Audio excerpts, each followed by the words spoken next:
बिस्मिल्लाहिर्रहमानिर्रहीम। अस्सलाम वालेकुम माय यूट्यूब फैमिली, कैसे हैं आप? उम्मीद करती हूँ कि आप अल्लाह के फजल करम से बिल्कुल ठीक होंगे। आज आपके साथ मैं शेयर करने जा रही हूँ सरसों के साग की रेसिपी। पंजाब की ख़ास सौगात, सर्दियों की ख़ास सौगात।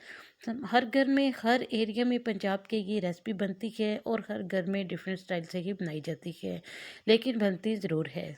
हर एक का अपना स्टाइल अलग होता है बनाने का। कोई इसको ग्राइंड करके बनाता है, कोई बिल्कुल स्मूथ सा बनाता है और कोई इसको बिल्कुल दरदरा सा रख के बनाया जाता है। लेकिन ये जैसे भी बने बहुत ही टेस्टी बन के रेडी होता है, क्योंकि इस साग की यही क्वालिटी है कि आप इसको जिस तरह से भी बनाएंगे ये इसका जायका लाजवाब होगा। तो आज मैं अपने तरीके से आपको बनाना सिखाऊंगी कि मैं कैसे सरसों का साग बनाती हूँ।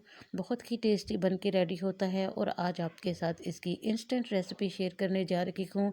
मैं बहुत लंबा चौड़ा इसकी रेसिपी नहीं बनाऊंगी मैं। तो सबसे पहले यहाँ पे मैंने सरसों का साग ले लिया है। एक गड्डी यहाँ पे मैं ले लूँगी पालक। इसको अच्छी तरह से हमने कट करके वॉश कर लेना है। बड़ी सी छन्नियों में, टोकरियों में डाल के इसको अच्छी तरह से वॉश करें ताकि इसका जितना भी डस्ट वगैरह, मिट्टी वगैरह है वो निकल जाए। इंस्टेंट बनाएंगे प्रेशर कुकर में। आज मैं इसकी ये रेसिपी आपके साथ शेयर करने जा रही हूँ। अगर आप चाहें तो इसको आप प्रेशर कुकर में, ये बहुत ही इंस्टेंट बन जाता है। अगर आप प्रेशर कुकर में नहीं बनाना चाहते तो एक बड़े से मुंह वाले पतीले में इसको डालें और इसको जो है दम पे रख दें, लेकिन वो प्रोसेस काफ़ी लंबा होता है, इसलिए आज हम इंस्टेंट बनाने ला रहे हैं। तो प्रेशर कुकर को सबसे पहले रेडी कर लेते हैं। यहाँ पे देखें, इसकी करेंगे मैं सबसे पहले ऑयलिंग करेंगे हम। इस पे जो 3 होल हमको नज़र आ रहे हैं ना, यहाँ पे हम करेंगे इसकी ऑयलिंग, ताकि हमारा प्रेशर कुकर जो है वो फटने का भी डर नहीं होता और दूसरा जो है इसका जो पानी है वो भी बाहर नहीं निकलेगा, क्योंकि सरसों के साग का काफ़ी पानी जो है वो चूल्हे के आगे पीछे जो है वो गिरता है। तो सबसे पहले तो हमारा कुकर भी सेफ हो, हमारा चूल्हा भी मैसी ना हो, तो इसके लिए यहाँ पे हमने इसके जितने भी होल्स हैं इन पे ऑयलिंग कर लेनी है। दूसरी साइड पे भी हम यहाँ पे देखें, इसके जो नट्स वगैरह हैं इसके इर्द गिर्द अच्छी तरह से ऑयल लगा लेंगे। इससे क्या होगा कि हमारा, तो अब यहाँ पे इसको हम 5-7 मिनट के लिए वेट लगाएंगे। तो यहाँ पे देखें 7 मिनट के बाद हमारा कुकर बिल्कुल ऐसे ही है जैसे कि अभी से हमने इसका ढक्कन धो के इसके ऊपर रखा है। बिल्कुल साफ़ सुथरा, कोई इसका पानी बाहर नहीं निकला, कोई हमारा कुकर नहीं फटा।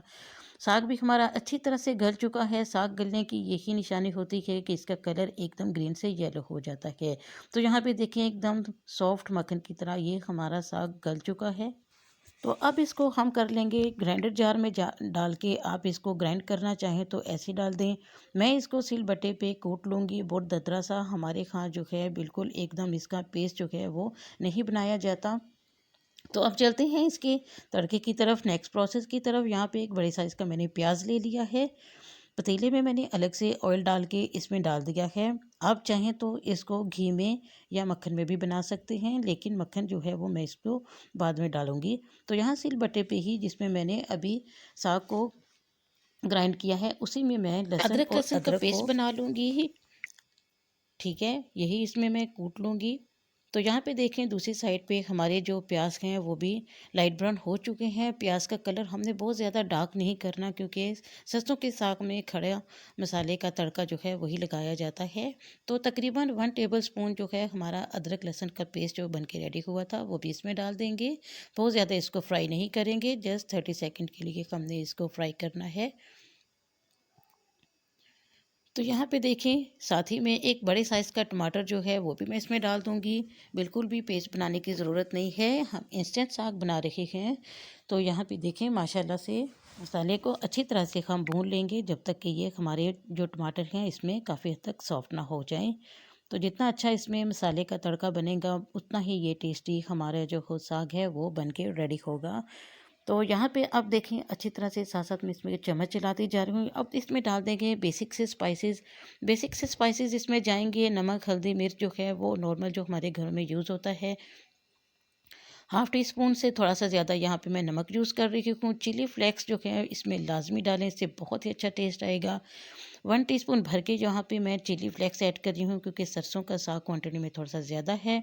हल्दी 1/4 टीस्पून इसमें मैं डालूँगी और 5-6 मिर्चें जो हैं हरी वाली वो इसमें डाल दूँगी। काफ़ी तीखी मिर्चें हैं, इसीलिए इसमें मैं 5-6 डालूँगी। वैसे इसमें मिर्चों की क्वांटिटी जो है वो थोड़ी-सी ज़्यादा डाली जाती है। बाद लोग इसको गलाने के टाइम पे भी मिर्चें डाल लेते हैं, लेकिन यहाँ पे मैं तड़के में डालूँगी ताकि इसका टेस्ट और फ्लेवर जो है वो दोनों निखर के आएँ। तो अच्छी तरह से इसको मिक्स कर लेंगे। यहाँ पे लाल मिर्च का बहुत ही कम मैं यूज़ करूँगी।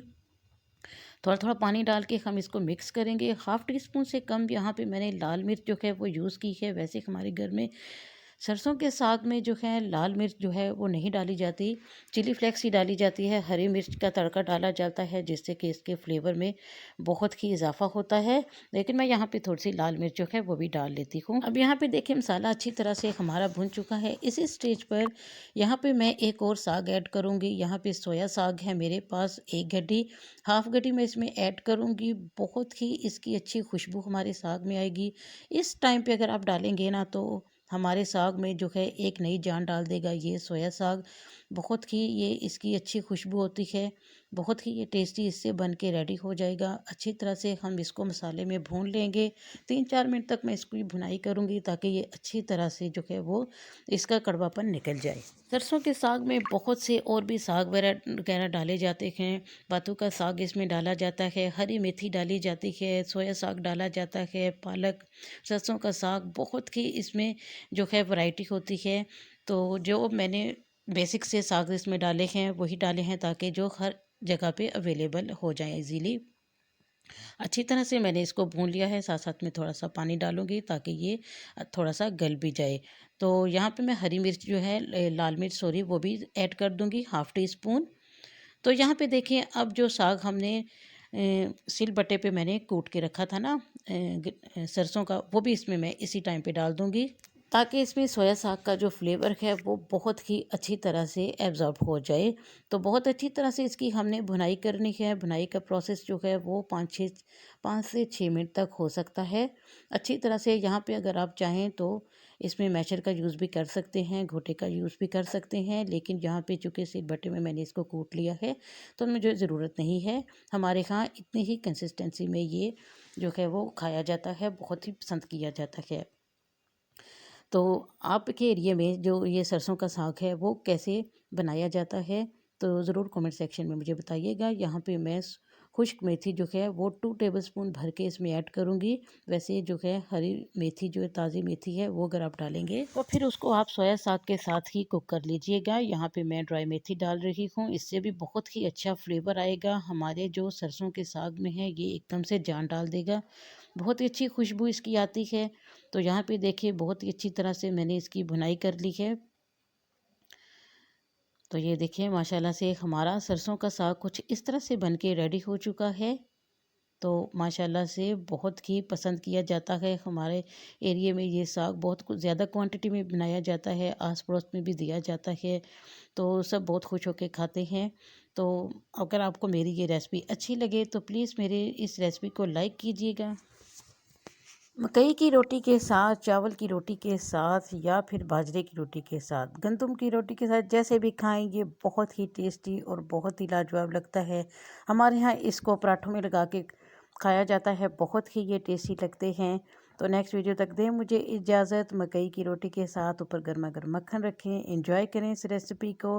अपने प्यारों का बहुत ही ख्याल रखें। मुझे दीजिए इजाज़त, नेक्स्ट वीडियो में मिलते हैं। अल्लाह हाफिज़।